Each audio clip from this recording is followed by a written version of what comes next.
Dirjen Bea Cukai membongkar pengiriman KTP elektronik, NPWP dan buku tabungan beserta kartu ATM yang dikirim dari Kamboja.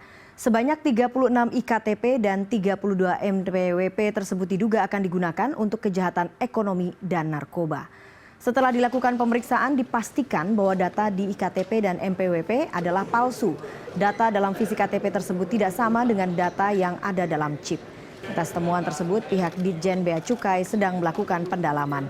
Dirjen Bea Cukai Heru Pambudi mengatakan dokumen-dokumen palsu tersebut diduga akan digunakan untuk kejahatan ekonomi seperti kejahatan cyber, perbankan, judi online, narkoba, prostitusi, dan pencucian uang. Terkait temuan ini dikhawatirkan akan digunakan pada Pilkada DKI Jakarta pada 15 Februari nanti. Pihak Ditjen Dukcapil Kemendagri mengizinkan petugas TPS untuk melakukan pemeriksaan keabsahan KTP tersebut.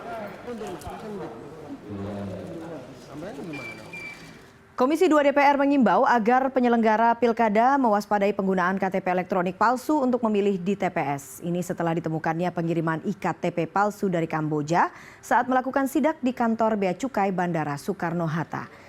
Sebanyak 36 KTP elektronik palsu, 32 kartu NPWP, buku tabungan serta ATM ditemukan dalam paket yang dikirim dari Kamboja melalui jasa pengiriman barang Jumat 3 Februari 2017. Komisi 2 DPR berencana membahas temuan ini dengan Kementerian Dalam Negeri untuk mengantisipasi penggunaan KTP elektronik sebagai syarat pemilih atau dukungan calon independen dalam perhelatan pilkada. Anggota Komisi 2 DPR Agung Widiantoro mengaku belum bisa memastikan motif pengiriman KTP elektronik tersebut terkait pilkada atau untuk kepentingan bisnis. Ada KTP masuk datang dari luar, jelas ini melanggar hukum. Padahal kita tahu KTP adalah dokumen kewarganegaraan yang dilindungi undang-undang.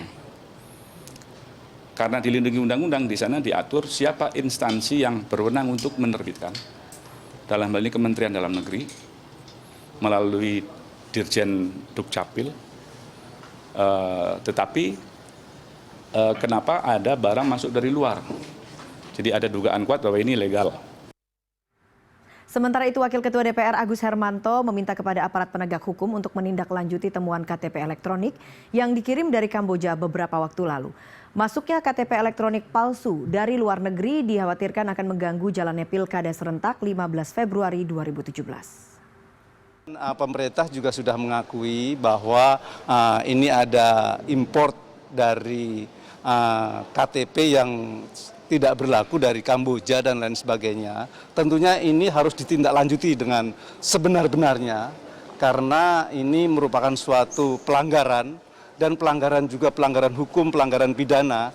Marilah kita semuanya fokus ke arah sana dan kita melihat, kita urus setuntas-tuntasnya karena hal ini tidak boleh terjadi apalagi di dalam suasana pilkada yang seperti sekarang ini bisa mengganggu dari pelaksanaan pilkada.